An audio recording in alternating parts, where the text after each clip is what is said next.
أعوذ بالله السميع العليم من الشيطان الرجيم. بسم الله الرحمن الرحيم. والحمد لله رب العالمين، والصلاة والسلام على سيد الخلق والمرسلين سيدنا وحبيبنا محمد وعلى آله وصحبه أجمعين. اللهم لا علم لنا إلا ما علمتنا فعلمنا ما ينفعنا وانفعنا بما علمتنا وزدنا علما. Dear brothers and sisters, Assalamu alaikum wa rahmatullahi wa barakatuh. Today is the 7th lecture in this series, and we are almost heading towards the closing of the month of Ramadan. And in this occasion, I would like to bring to your attention the importance of Al-Quran Al-Kareem in our life. Dear brothers and sisters, just yesterday we started the month of Ramadan, and today we are almost at the end. So look how short and how fast those days has gone. And this is just a short example of our life. Our life is really too short.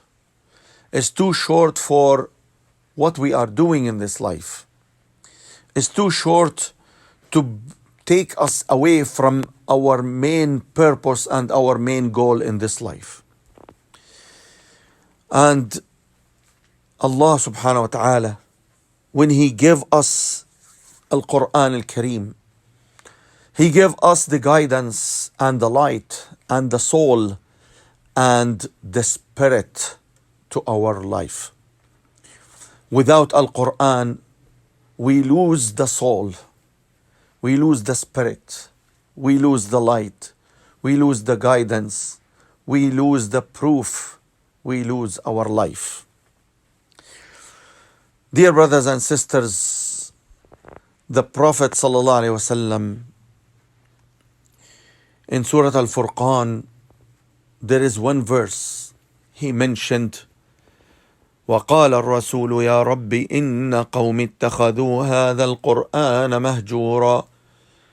The Prophet ﷺ, he claimed to Allah subhanahu wa ta'ala that my people has abandoned Al-Quran Al-Kareem. This verse is really tough, dear brothers and sisters. The Prophet ﷺ, he complains to Allah subhanahu wa ta'ala that his people, that his ummah has abandoned Al-Quran Al-Kareem, and they turn their back to Al-Quran Al-Kareem. وَلَا حَوْلَ وَلَا قُوَّةَ إِلَّا بِاللَّهِ. So, dear brothers and sisters, don't think that this verse is only for the mushrikeen, for the kuffar. I'll tell you some of the tafsirs.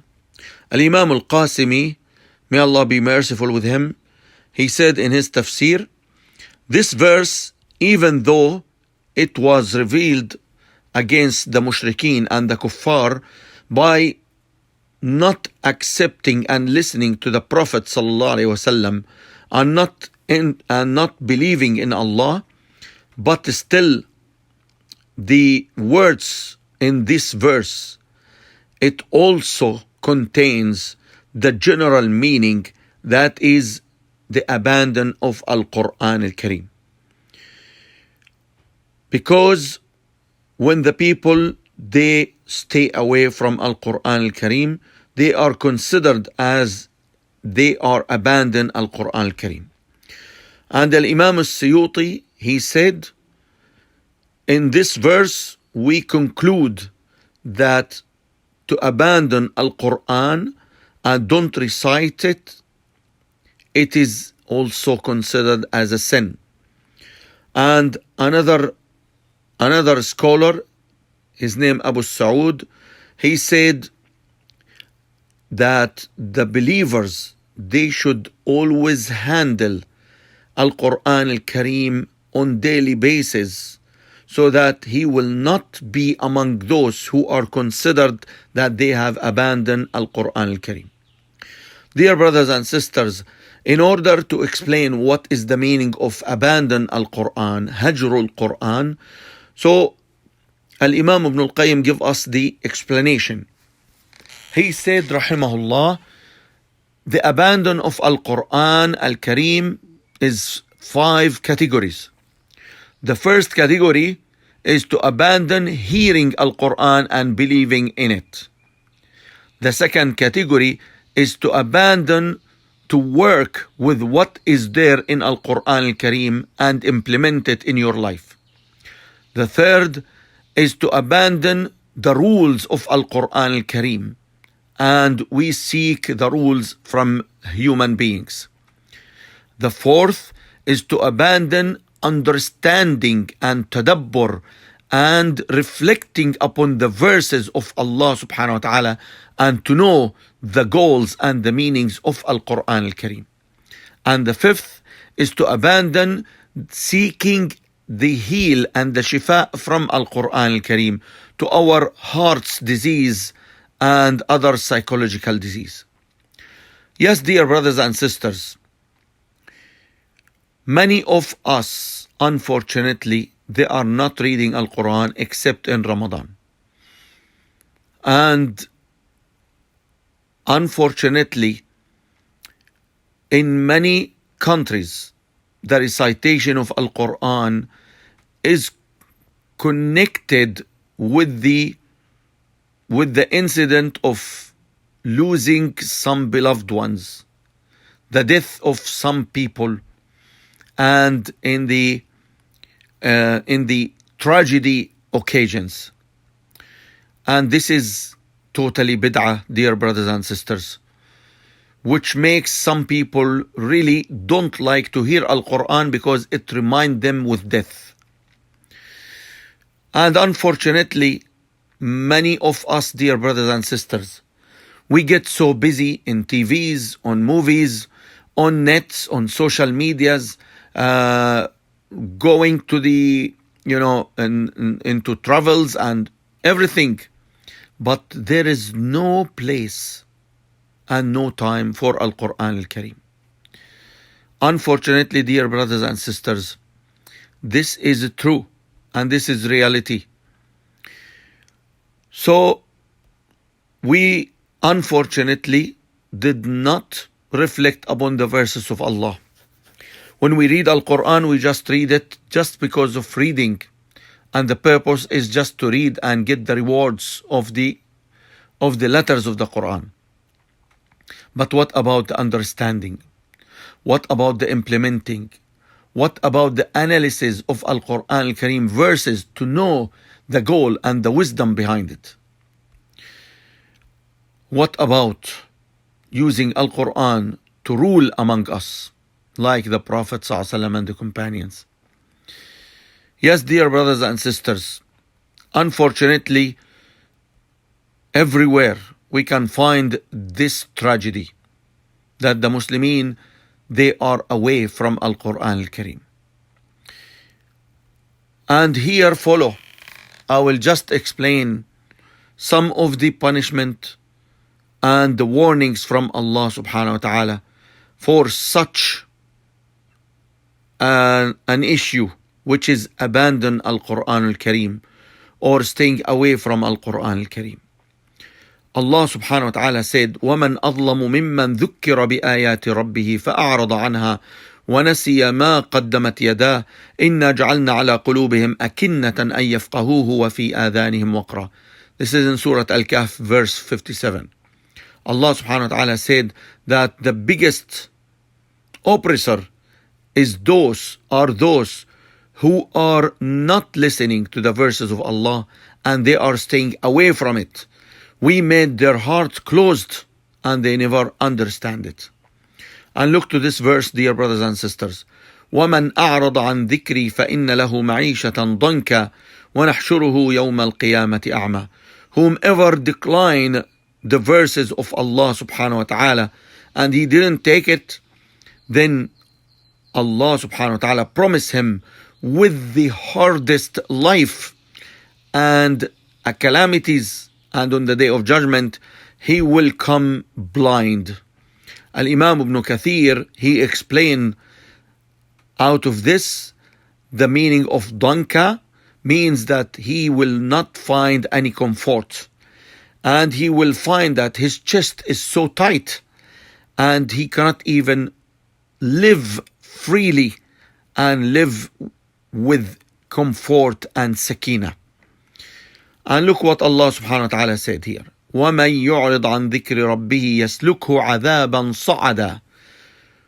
This is in Surah Al-Jinn, verse 17. He said, whomever staying away from the book of Allah, Allah will bring to him a severe punishment. And Allah mentioned here the word sa'ada. So what is the meaning of the word sa'ada? Al-Imam Ibn Kathir said, sa'ada means that it is a very painful and a very severe punishment.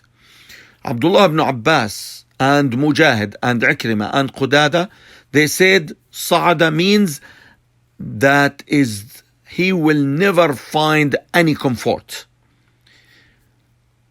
May Allah forbid.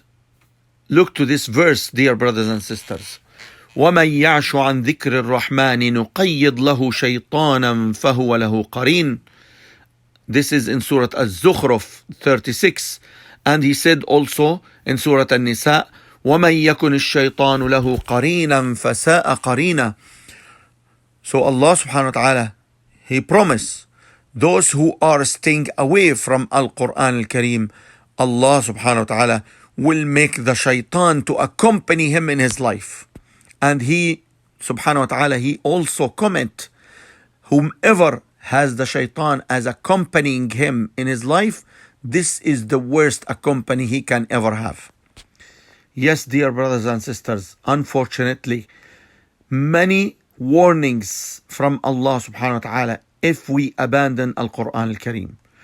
Look to this verse. Allah subhanahu wa ta'ala said in Surah Al-Furqan, وَيَوْمَ يَعُضُّ الظَّالِمُ على يديه يقول يا ليتني اتخذت مع الرسول سبيلا يا ويلتى ليتني لم أتخذ فلانا خليلا لقد أضلني عن الذكر بعد إذ جاءني وكان الشيطان للإنسان خذولا.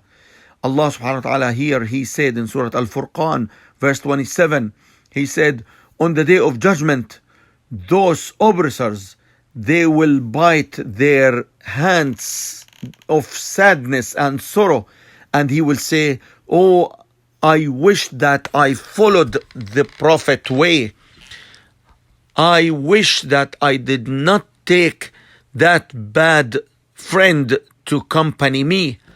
He just make me away from Al-Quran after Al-Quran has come to me. And indeed, the shaitan on that day will fail that human being. The verse ended here. Yes, dear brothers and sisters. Now, I mentioned to you some verses from Al-Quran that what Allah subhanahu wa ta'ala has threatened those who abandon Al-Quran. Now look to the good words from the Prophet sallallahu alaihi wasallam. He said to his ummah in this authentic hadith, اقرأوا القرآن, read Al-Quran. It will come on the day of judgment to make shafa'ah for his people. Yes, dear brothers and sisters, what a blessing that you can ever have if Al-Quran will make shafa'ah for you. The words of Allah will make the shafa'ah for you in front of Allah. This is the biggest shafa'ah on the day of judgment, dear brothers and sisters. Yes. So, the Prophet ﷺ also said that the human will die on whatever he used to do on his life, which means he will die on whatever he used to do on his life. So if he used to sing on his life, so he will die on singing. If he used to read the Quran in his life, then he will die while reading Quran. And the Prophet ﷺ said, and on the day of judgment, he will resurrected the same way he was died. So if he was died while singing, so on the day of judgment, he will come singing. So if he died while reading Quran, he will come on the day of judgment reading Quran. Dear brothers and sisters, why we are abandoning Al-Quran, why we are not taking Al-Quran every day. So unfortunately, there is many reasons, and I will just summarize a few of them in rush. So the first thing, maybe we don't know the rewards of the reading Al-Quran. As we know that every letter, Allah subhanahu wa ta'ala will reward us 10 good deeds, every letter. And not only that, the Prophet ﷺ said that the man who is reciting Al-Quran on the day of judgment, Allah subhanahu wa ta'ala in Jannah will ask him to read the Quran the same way he used to read it in dunya, and his level and rank in Jannah will increase as long as he keeps reading until he finish. And Khabbab ibn al-Arat radiyallahu anhu, he said, do come closer to Allah as much as you can, but the best thing you can ever become closer to Allah with is the words of Allah subhanahu wa ta'ala. And Abdullah ibn Mas'ud, he said, whomever wants to know that if he really loves Allah and Rasulullah, let him test himself. If he loves Al-Quran, then he loves Allah and Rasulullah. Yes, dear brothers and sisters, if we love Al-Quran, it means that we love Allah and love Rasulullah. The second reason I'm summarizing here, that we are busy in this dunya. Busy at work, busy at home, busy on the phone, busy on the business, busy on travels. Where is Al-Quran in our life, dear brothers and sisters? We should give Al-Quran a specific time every day, a certain time. Do not try to void this time for Al-Quran. Do not try to remove this time from your daily agenda. Dear brothers and sisters, make a time to read Al-Quran. Make a time to listen to Al-Quran. Make a time to understand and analyze and get to know the wisdom behind Al-Quran Al-Kareem. Yes, dear brothers and sisters, it is the time to stand. It is the time to think. It is the time to reflect upon the words of Allah subhanahu wa ta'ala. We have been through a big training, 1 month in the month of Ramadan. 1 month we have gone through a very extensive training in the reading of the Quran, understanding the Quran. Dear brothers and sisters, this training should enable us to continue and do more and do it in a better shape after the month of Al-Quran is over. Dear brothers and sisters, are we really love Allah and Rasulullah? If we really love them, then we should love Al-Quran. And if we really love Al-Quran, are we leaving Al-Quran away? Do we ever, if we claim that we love Al-Quran, do we abandon Al-Quran? Do we listen to Al-Quran or just listen to the music? Do we like to read the words of Allah, or we like to read other topics in the social media? Dear brothers and sisters, as they describe the Prophet ﷺ, he said that the benefit of Allah subhanahu wa ta'ala over us, it's same way like his words over anything else. Which means, dear brothers and sisters, the best and the highest rank and the highest value of the words is the words of Allah subhanahu wa ta'ala. It is better and higher than anything else, any other reading, any other words. It is the words of Allah subhanahu wa ta'ala is the highest rank. So don't put yourself down by removing the words of Allah from your life. Don't use Al-Quran just to hang it on the walls. Don't use the verses of Allah subhanahu wa ta'ala to read it when you just start your car and travel. Don't use the words of Allah to hang it in your car for your protection. It won't work. Or to hang it in your business to get the blessing. It won't work. Don't hang it at your home for seeking protection. It won't work. What will work, dear brothers and sisters, when you read Al-Quran? When you read Al-Quran, when you read the last verses of Surah Al-Baqarah every day, the shaitan will never enter your home. The problems will never come to your home. The misunderstanding and the issues between you and your families will not come to your home because the shaitan is not there.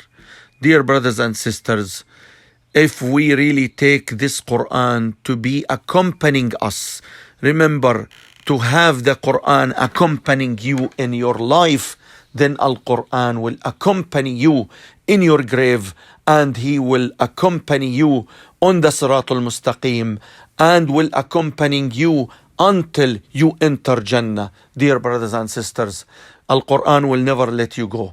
Everything you have in the dunya, your business, your wife, your children, your money, everything will leave you when you die. Everything will leave you when you die. But only Al-Quran Al-Kareem will wait, will come to you in Al-Quran, in your grave.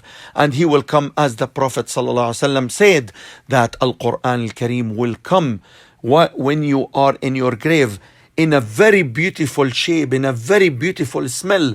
Then that fellow, that dead person, he will ask, who are you? You looks very bright, you looks very very handsome, very beautiful. Then he said, I am Al-Quran Al-Kareem. You used to read me every day, and I'm not leaving you alone. I'm staying with you here. Yes, dear brothers and sisters, when you are alone there in that grave, whom you want to be with you? The shaitan or the Quran? This is it. Yes, if you want somebody to accompany you in your grave and to help you on the Siratul Mustaqim, to make you run fast over the hellfire, to reach to Jannah quickly and safely, then accompany Al-Quran Al-Kareem. Take Al-Quran Al-Kareem, the best words of Allah subhanahu wa ta'ala. It is the best books. It is the best book of the books of Allah subhanahu wa ta'ala. It is the one which Allah subhanahu wa ta'ala make the whole night of power, the big celebration on the night of the power, because of Al-Quran Al-Kareem. Dear brothers and sisters, make sure you make a certain time, a specific time on daily basis for Al-Quran Al-Kareem to read and to listen and to understand and to analyze. Al-Quran Al-Kareem will bring a soul to your soul. Al-Quran Al-Kareem will bring a light to your life and will take you away from darkness to the light. And Al-Quran Al-Kareem will find a solution for you for whatever problems you have. Abdullah ibn Abbas, he said, by Allah, if I lose the leech of my camel, I will find it in the book of Allah. Means that if he has any problem in his life, if he go through Al-Quran Al-Kareem, he will find a solution. Yes, dear brothers and sisters, the whole ummah of Muhammad sallallahu alaihi wasallam, they are raised because of Al-Quran Al-Kareem. So shall we take this one or not? Umar ibn al-Khattab radiyallahu anhu, he said that Allah has raised us and give us the power because of Al-Quran Al-Kareem. We stick to it. But if we lose it, then we will be down in the last nations among other nations. Walhamdulillahi Rabbil Alameen.